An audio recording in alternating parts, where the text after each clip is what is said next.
მოგესალმებით, ანა, მადლობა ამ შესაძლებლობისთვის მაყურებელს მივესალმები. პირველ რიგში მხარდაჭერა და სოლიდარობა გიორგი ბაჩიაშვილს, მას სჭირდება ახლა განსაკუთრებული ყურადღება და მას სჭირდება ყოველდღიური, არა მხოლოდ დღევანდელ სხდომაზე და საპატიმრო დაწესებულებაში ყოველდღიური მონიტორინგი და კონტროლი, რომ მისი სიცოცხლე და უსაფრთხოება იყოს დაცული. ამ კუთხით მისი განცხადებიდან გამომდინარე განსაკუთრებელია ეს არის პირადი პატიმარი ივანიშვილის სამწუხაროდ ეს შურისძიების აქტი, რომელიც ძალიან აშკარად ჩანს გაზდებს მთელ ამ საქმეს, განაპირობებს იმას, რომ მისი უსაფრთხოების დაცვა ეხლა არის ძალიან მნიშვნელოვანი საკითხი.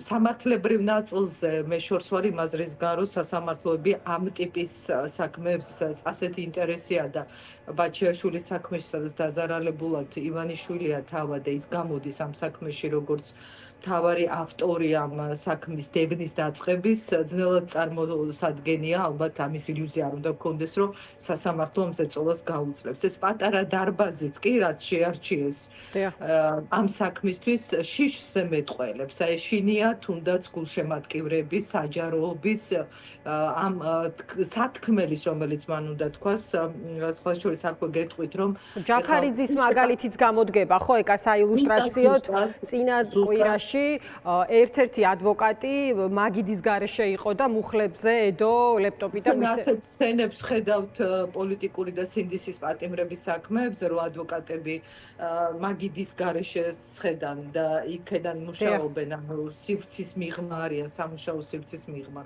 ეს გასაოცარი სანახაობაა, ცალკე ამბავია, მაგრამ ის დარბაზ სპეციალად არჩევ ვიწროს, რომელიც ვერ იტევს რამდენიმე ადამიანის გარდა, ეს შიშის გამოხატულებაა. მე ცოტა ხნის წინ დავტოვე ხელგდანის საპყრობილე, სადაც გიორგი ჩიკვაიძე მოვინახულე და მის სათქმელი მინდა გავახმოვანო, ანდრო ჭეჭინაძეც ვნახე, რასაკურველია.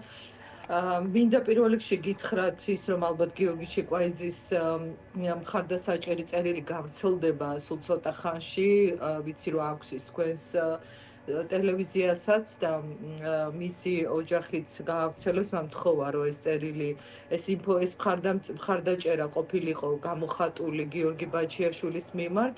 რაც შეეხება მის სათქმელს, ის ისევ პირველ რიგში მინდა გითხრათ, რომ ისევ ეტლით გადაადგილდება, მისი ჯანმრთელობის მდგომარეობა საყურადღებოა, უნდა ვთქვა სამართლიანობისთვის, რომ ჩემი ყოფნის პერიოდში გლდანის დაწესებულების ხელმძღვანელი შემოვიდა და მასთან ერთად ექიმიც, რომელმაც გამოკითხა გიორგის მდგომარეობა და იკითხა რა ჩივილები ჰქონდა და რაღაცა ყურადღება გამოხატა, ეს უბრალოდ უნდა აღვნიშნო სამართლიანობისთვის, მაგრამ თავარი კითხვა რა მოხდა გიორგი ჩიკვაიძესთან დაკავშირებით მაშინ, როდესაც მას ჰქონდა უკიდურესად კრიტიკული ვითარება ჯანმრთელობის, რომლის შემდეგ ეტლში აღმოჩნდა სახსალამათი ადამიანი ციხეში შესული, ამაზე პასუხი არ აქვს. მან ჯერ ეს არ იცის, ის საკითხი რაც იდგა გამოკვლევებთან დაკავშირებით, რაზეც უნდა რის შედეგადაც უნდა მიიღოს პასუხი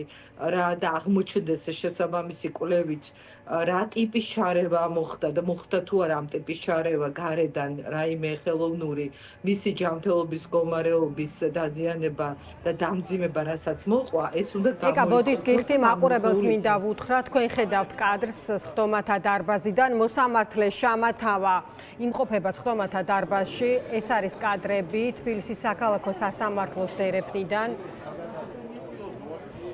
თქვენ იცით რომ ჩვენ არ გვაქვს შესაძლებლობა რომ გაჩვენოთ პირდაპირ ეთერით თუ რა ხდება სხდომათა დარბაზში, ჩვენ შეგვიძლია რომ გიჩვენოთ ის ვითარება რომელიც არის ამ წუთებში თბილისის საქალაქო სასამართლოს დერეფანში. ხედავთ რომ ინტერესი ძალიან დიდია, იქ ადგილზე მყოფი პირები, ისევე როგორც ჟურნალისტების დიდი ნაწილი ვერ მოახერხა სხდომათა დარბაზში შესვლა და ხედავთ რა ძალისხმევა გაწია ამისთვის ადგილზე მანდატურის სამსახურმა. ცოტა ხნის წინ თქვენ ნახეთ კადრი მოსამართლე არის ნანა შამათავა ამ საქმეზე, რომელიც იმყოფება სხდომათა დარბაზში.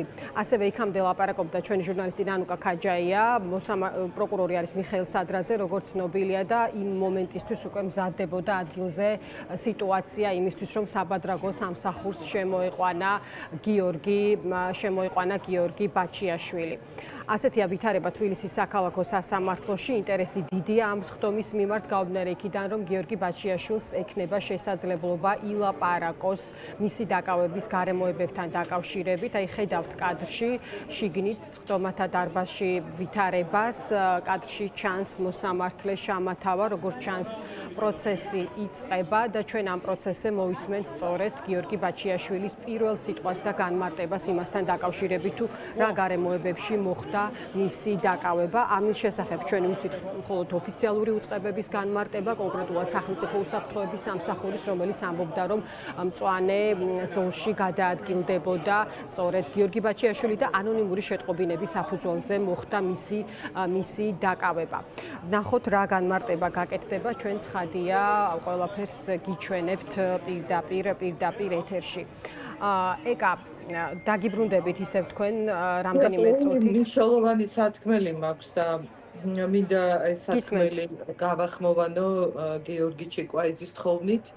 პირველი, რომელიც ეხება მის საქმეს, ეს საქმე არის აბსოლუტურად გამოხატული ყველა ნიშნით პოლიტიკური დევნის საქმე. მზადდება სტრასბურგის ადამიანის უფლებათა სასამართლოში საჩივარი და იქ ყველა მტკიცებულება იქნება წარდგენილი. და ჩვენ უფრო დეტალურად ვისაუბრებთ მოგვიანებით ამ საქმეში არსებულ ძალიან მნიშვნელოვან დარღვევებზე. წინ არის სააპელაციო ეტაპი და წინ არის სამართლებრივი ბრძოლა, თუმცა სასამართლო პირდაპირ ასრულებს აქ პოლიტიკურ დავალებას და ეს ყველა გარემოება იქნება სტრასბურგის ადამიანის უფლებათა სასამართლოში წარდგენილი. მეორე, რაც ძალიან მნიშვნელოვანია, მინდა გითხრათ, თვითონ გიორგი ჩიკვაიძე დიდი ინფორმაციის მატარებელია. მან ეს ინფორმაციები ჰელსინკის კომისიას უკვე მიაწოდა, როგორც გაავრცელა ინფორმაცია. ამ ინფორმაციების გამოც არის მის მიმართ კიდევ უფრო მეტად მომეტებული ინტერესი მასზე გარკვეული ზეწოლების თუ სხვადასხვა მეთოდების გამოყენების, ამიტომაც ჩვენ შესაბამისად მისი დაცვის და უსაფრთხოების საკითხები უნდა გავაძლიეროთ და მისი გადაწყვეტილება. მან მითხრა დღეს, რომ ეს მეთქვა საჯაროდ შექმნილი პოლიტიკური ვითარებიდან გამომდინარე და იმ მართლაც უმძიმესი ფონიდან გამომდინარე, რაც დღეს ქვეყანაში შექმნილია, სადაც სამართლებრივი ბერკეტები მოშლილია აბსოლუტურად და ადამიანის უფლებები ფეხქვეშ ითელება.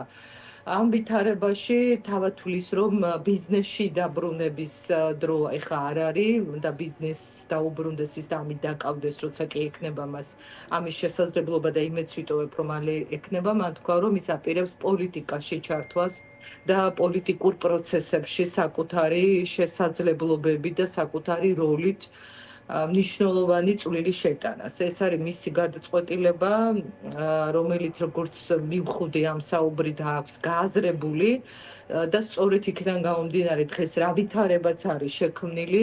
ამ ვითარებიდან გამომდინარე შეიძლება არც არასდროს არ მეფიქრა ამაზე და არც მეფიქრიაო, მაგრამ ეხლა ეს გადაწყვეტილება მაქვს მყარად მიღებული. კი ბატონო, ანუ ჩიკვაიძე პოლიტიკაში ჩაერთვება, ეს არის მისი მთავარი საქმის სასწავლებლების დაწესებულებიდან. ეკა, თქვენი საუბრის პარალელურად მაყურებელს მინდა კიდევ ერთხელ ვუთხრა, პირველ რიგში თქვენ ხედავთ რა ვითარება არის საქალაქო სასამართლოს დერეფანში, ეს არის სწორედ ის დარბაზი, კარი, იქ დგას მობილიზებულია დიდი რაოდენობით თანამშრომელი მანდატურის სამსახურის სასამართლოსი. ცოტა ხნის წინ ხედავდით კადრში, რომ ბაჩიაშვილი როგორც ჩანს ადვოკატებთან თათბირობს, მათ ესაუბრება, ეს ჩვეული პროცესია, ასე დროს ცხადია, სხდომა არის გახსნილი. ამ ინფორმაციას გვაწვდის ჩვენ ადგილიდან პირველების ჟურნალისტი ნანუკა ქაჯაია, რომელიც რამდენიმე წუთის წინ საუბრობდა ჩვენს ეთერში და ლაპარაკობდა იმ გარემოებებზე, რომელიც იყო ადგილზე. მაშინ ჯერ კიდევ არ იყო სხდომა დაწყებული და ბაჩიაშვილი არ იყო შეყვანილი, ის უკვე ადგილზე იმყოფება სხდომათა დარბაზში და ესაუბრება უფლებადამცველებს, როგორც ჩანს, სწორედ ამ საქმის გარემოებებთან დაკავშირებით. ინტერესი დიდია, ეს არის პირველი შესაძლებლობა სხდომა, სადაც გამოჩნდება გიორგი ბაჩიაშვილი და ილაპარაკებს სწორედ მისი დაკავების გარემოებებთან დაკავშირებით. ეკა, აი პარალელი ამ საქმე თქვენ ჩამოთვალეთ რამდენიმე ახსენეთ, ხო? აი რამდენიმე წუთის წინ გაახმოვანეთ, რომ პოლიტიკაში წავა თქვენი დაცვის ქვეშ მყოფი ჩიკვაიძე. აი რა შეგიძლიათ თქვათ ზოგად სურათი ამ საქმეებთან დაკავშირებით და ივანიშვილის ინტერესზე აი ამ პროცესში? სამწუხაროდ ეს არის მთავარი სიმძიმე, რომელიც მართლმსაჯულებას ამრუდებს. ორივე საქმე, გიორგი ბაჩიაშვილი პირდაპირ მკვეთრად გამოხატული ინტერესი, არ ჭირდება ამას ზებნა, საქმეშია პირდაპირ, ხო? ივანიშვილი ჩართული როგორც დაზარალებული პირი და ის ითხოვს ამ საქმის ასეთ განვითარებას, როგორცაც ვხედავთ. გიორგი ჩიკვაიძის ისტორია, ხო, როგორ დაიწყო მის მიმართ დამძიმება, აი სამოქალაქო ურთიერთობიდან გამომდინარე საკითხმა, უცებ გადაინაცვლა სისხლისამართლებრივ ჭრილში და დაიწყო სისხლისამართლებრივი დევნა, მაშინ როდესაც ეს არ არის სისხლისამართლის დანაშაულის არანაირი ფორმალური ნიშნის მატარებელი საქმე, მოხდა ჩვეულებრივი ბიზნეს ურთიერთობის გადატანა სადამსჯელო მიზნით სისხლისამართლის სფეროში და როგორც კი მან დაიწყო გამოაშკარავება და მნიშვნელოვანი ძალიან მძიმე ფაქტების გასაჯაროება, რომელიც ამხელდა არსებულ რეჟიმს რუსეთის შესაბამის სამსახურებთან ალიანსში და გახსოვთ თქვენ მისი ხმაურიანი განცხადებები და ბოლოს დაკავებამდე, ვიდრე მას აღკვეთქონიზება შეუცვლიდნენ დაპატიმრებით, ბოლო დღეები როგორ ახდენდა ლუსტრაციას იმ ადამიანების, ვინც მას უკანონოდ უთვალთვალებდა და დაძდებდა. ჩვენ ნახეთ შემდგომ დაპატიმრება და შემდგომ უკანონო განაჩენი და არ შემიძლია არ ვახსენო კიდევ ერთი პოლიტიკური პატიმარი ირაკლი პაპიაშვილი, უდანაშაულო ახალგაზრდა ბიჭი, რომელიც გიორგი ჩიკვაიძის საქმეში მსხვერპლად აქციეს. ეს სამივე საქმე არის მათ შორის ინდისის პატიმრები, მზია ამაღლობელი. ყველა საქმე უბრალოდ სხვადასხვა ისტორია აქვს, მაგრამ ერთი მიზანი აქვს. სადამსჯელო მიზანი, ერთი მოტივი აქვს, პოლიტიკური მოტივია, ისევ იგივე ინსტრუმენტია გამოყენებული სასამართლოს ხელით, რაც წარსულში ხდებოდა, იგივე მოსამართლეები ამ სადამსჯელო იარაღებით და სადამსჯელო ბერკეტებით და ჩვენ ვხედავთ აი ამ მოჯადოებულ სადაც რეპრესიული სისტემა ადამიანებს, რომელსაც არჩევს სხვადასხვა ისტორიის მიუხედავად ერთი ნიშნით, რომ შური უნდა იძიოს მათზე, იყენებს ამისთვის მართლმსაჯულებას, რომელიც არის დაბრმავებული და გამრუდებული.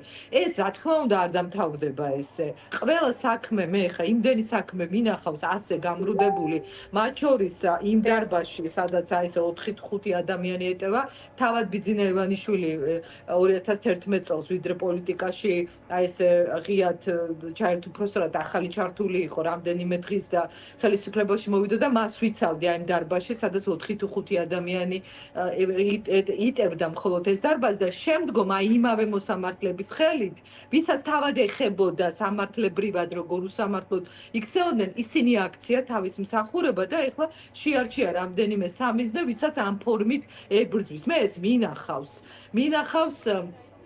სამი სხვადასხვა პოლიტიკური სისტემის პირობებში, როგორ იყენებენ მართლმსაჯულებას და ფინალიც მინახავს. არსად ესეთი საქმეები არ დასრულებულა არადემოკრატიული სისტემის სასარგებლოდ. ყოველთვის იმარჯვებდნენ ადამიანები, ვისაც ამ ფორმით უსწორდებოდნენ. საბოლოო ჯამში ყველა ეს ადამიანი დატოვებს საპატიმროს და უბრალოდ ამ მოსამართლეებს მინდა უთხრა. დღეს კი ემსახურებით ამ ადამიანს, გუშინ ემსახურებოდით წინა ხელისუფლებას და რეჟიმს, იმის იქეთ კიდე სხვას. საბოლოო ჯამში თქვენი პიროვნება და პროფესიული გზა ისე მძიმდება, არ ვიცი მე როგორ უნდა იცხოვროთ ამ სინდისით ხალხო, ეს როგორ არ გამძიმებთ, არ ფიქრობთ მომავალში რა გელოდებათ. ეს არის აქ ყველაზე დიდი საპირწონე მეორე მხარეს, თორე არ დაილევა არასდროს, ვისაც შეიძლება ინტერესი ქონდეს მართლმსაჯულება გამოიყენოს, ხან ბაჩიაშვილის დასასჯელად, ხან ჩიკვაიძის, ხან ანდრო ჭიჭინაძის, ხან ზვია ცეცხლაძის და რა ვიცი, უდანაშაულო ადამიანების წინააღმდეგ მომართოს, მაგრამ ფინალი ხო ვიცით რა არის. ეს ხო საბოლოოდ ესე არ დასრულდება. და უამრავი ისტორია არის ჩვენ თვალწინ და როგორ ხდებოდა შემდგომ ამ საქმეების უკან დაბრუნება. იმ კომისიაზე დღეს რომ წარსულის თითქოს ამბებს იკვლევენ და სინამდვილეში აგრეთვე შინაგან საქმეთა მინისტრიც კი იმ წარსულიდან გადმოსული ადამიანი დანიშნეს იმ კომისიაზე უბრალოდ სხვა შემადგენლობით თვითონ მოუწევთ მისვლა და მოყოლა დღეს რასაც ჩადიან, რატო ჩადიოდნენ და აი ამაზე უნდა იფიქრონ. დღევანდელი დღით რო ფიქრობენ, თუ ცხოვრობენ მხოლოდ რო შეასრულონ ეს დავალებები, იმ სასამართლოს სადაც ყოველდღე დავდივარ ამ პროცესებზე და ვხედავ იგივე სურათს, აი იგივე რამდენი წლის შემდეგ, უნდა მიხვდნენ, რომ ეს აუცილებლად უკან დაუბრუნდებათ. ჩვენ გავაგრძელებთ ახლა ამ საქმეებზე ძალიან აქტიურ მონიტორინგს, ბაჩიაშვილის საქმეზე, ჩიკვაიძის, სინდისის პატიმრების ეს ნომერ პირველი თემაა დღეს ქვეყანაში. მივეხმაროთ და ვუშველოთ პირველ რიგში უსაფრთხოების თვალსაზრისით და დაცვის ყველა ინსტრუმენტის გამოყენებით ამ ადამიანებს, ვინც არიან სისტემის მსხვერპლნი. მადლობა ეკა, ეხლა როგორც მეუბნებიან, უკვე დაიწყო ლაპარაკი გიორგი ბაჩიაშვილმა, ის ამბობს შემდეგს